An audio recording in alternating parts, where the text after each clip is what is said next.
Grand entretien ce matin avec Marion Cabanel, responsable de l'offre chez Picnic. Bonjour, bienvenue dans le matinal de l'économie sur BFM Business. Picnic, c'est une entreprise néerlandaise, c'est de la livraison de courses, livraison en ligne. Donc, vous avez été lancé aux Pays-Bas en 2015. On va parler de votre déploiement dans notre pays et particulièrement en Île-de-France qui a pas mal avancé cet été. Mais pour commencer, je voulais savoir si cette période-là de l'année, cette rentrée de vacances, ce mois de septembre, les fournitures scolaires, c'était une période phare pour les livraisons de courses.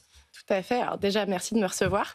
Et oui, effectivement, nous, sur septembre, on attend un gros boom, puisque non seulement, bien évidemment, il y a toutes les courses de la rentrée, mais aussi, nous, on essaye de réimprimer les habitudes. Et comme nous, on est un facilitateur pour les courses du quotidien, et ben, c'est d'autant plus vrai chez Picnic. Alors, depuis cet été, vous avez ouvert un nouveau hub logistique en région parisienne, à Bezons. Vous couvrez une grande partie de la région parisienne aujourd'hui, de l'Île-de-France. Avant de voir un petit peu combien de villes sont desservies, tout ça, j'aimerais que vous me décriviez ce que c'est que ces hubs logistiques que vous installez dans la région. Ouais, alors peut-être pour rappeler, donc effectivement, nous, on est un supermarché en ligne. On livre les courses du quotidien à des prix d'hypermarché avec une livraison gratuite du jour pour le lendemain. Et donc, notre fonctionnement, c'est qu'on a des petits hubs, on en a 17 maintenant en France. Et donc, de ces hubs, on livre à nos clients en petites camionnettes électriques les courses. Donc, on fait des tournées entre 10 et 12 clients. Voilà. Et la différence, en fait, avec vos concurrents, c'est que vous n'allez pas dans les supermarchés, vous vous approvisionnez dans les supermarchés. C'est-à-dire que ces hubs, ils vous servent à ça, à optimiser finalement toute la logistique qu'il y a derrière la commande. Effectivement, en fait, la commande est préparée en amont. On a 2 gros centres de préparation de commandes, un dans le nord de la France, où on opère aussi, et un en région parisienne. Donc là, nos fournisseurs nous livrent. Ici, on prépare les commandes clients. Puis ensuite, on les livre dans nos hubs. Et depuis les hubs, on livre à nos clients. C'est intéressant parce que votre business model, on se demande quel est-il ? Vous n'avez pas de frais de livraison et vos prix ne sont pas supérieurs à ce que pourrait être la concurrence. Vous l'avez dit, les produits sont à prix d'hyper. Alors, vous Exactement. gagnez de l'argent où ? Comment vous faites pour... quel est votre business model ? Ça paraît magique, hein ? Ouais. Donc, ça fait 10 ans qu'on travaille sur cette optimisation. Effectivement, le business de l'alimentaire, c'est un business de centimètres. Hein, c'est des marges entre 2 et 3%.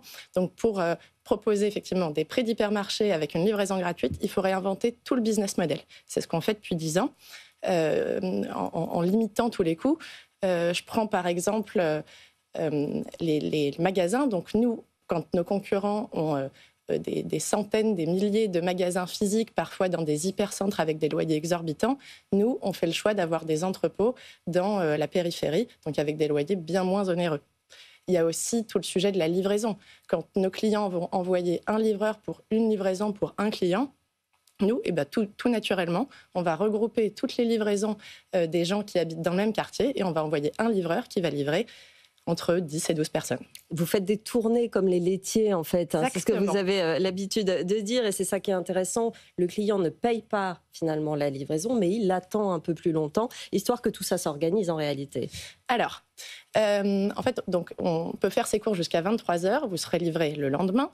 Vous avez un créneau d'1 heure et avant l'heure, on vous reprécise un créneau de 20 minutes. Donc en fait, je dirais que plutôt par rapport à nos concurrents où ils proposent des tranches plus grandes, de 2-3 heures, nous, en fait, c'est un créneau de 20 minutes. Donc, ce qui permet aux clients qui attend souvent du frais, du surgelé, de ne pas devoir attendre chez lui la livraison pendant des heures. Et au contraire, nous, on a l'avantage d'être extrêmement précis. Et pareil, la précision, ça nécessite aussi beaucoup dans le back-office d'optimisation. En tant que client, quand on le sait, ça fonctionne. Hein. Ça marche très très bien aux Pays-Bas, évidemment, qui est votre pays, là où est la maison mère, avec ce grand hub d'Utrecht, qui est même devenu quasiment une attraction touristique, tellement c'est impressionnant à voir. En France, comment ça se passe ? Vous êtes combien maintenant ? Vous avez commencé à investir le nord de la France en 2021, puis l'Île-de-France en 2023. C'est finalisé l'Île-de-France, ça y est, vous êtes à plein là ?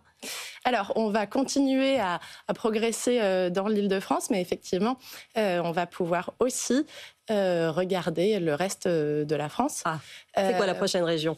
Alors, c'est une grande question. C'est un secret. On regarde, il n'y a pas vraiment de secret en fait. On va rester très fidèle à notre ADN qui est de servir les familles et de leur faciliter la vie. Donc on va aller là où sont ces familles-là, dans les villes de taille moyenne où on peut apporter une vraie plus-value.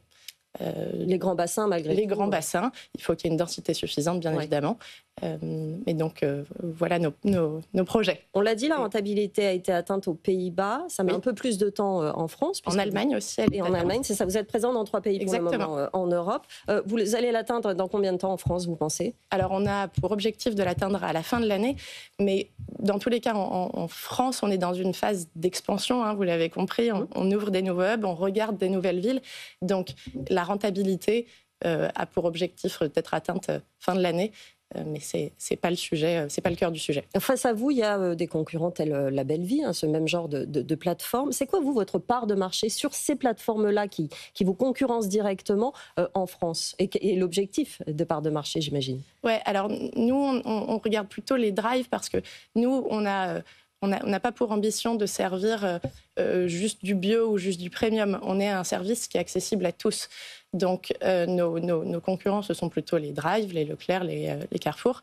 Quand on regarde dans le Nord, qui est une région mature pour nous, puisque ça fait déjà 4 ans qu'on y est, on a déjà 40% de part de marché sur la livraison de courses. Donc, c'est assez colossal en seulement 4 ans. Et l'objectif, c'est quoi? Parce que vous, effectivement, vous entrez en concurrence avec les courses physiques.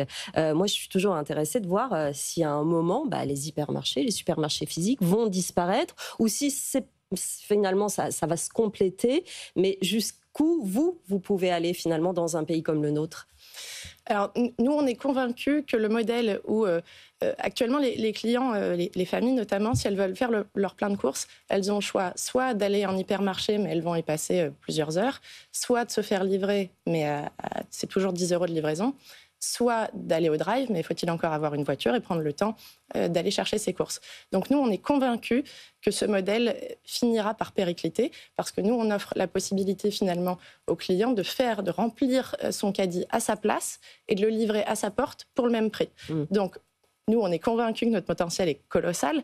Aux Pays-Bas, on couvre 75% du territoire. On a pour ambition de faire la même chose en France. Actuellement, on couvre 10%.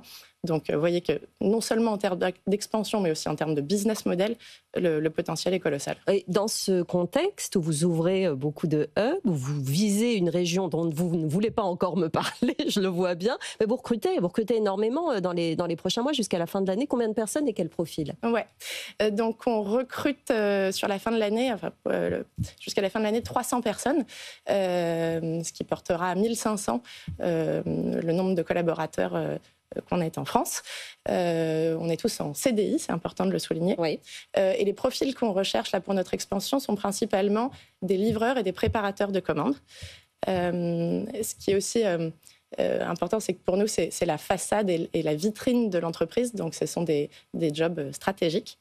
Et c'est une population plutôt jeune que vous visez sur ces jobs-là? Ceux que vous avez actuellement, c'est plutôt des jeunes? C'est une population assez jeune. Ouais.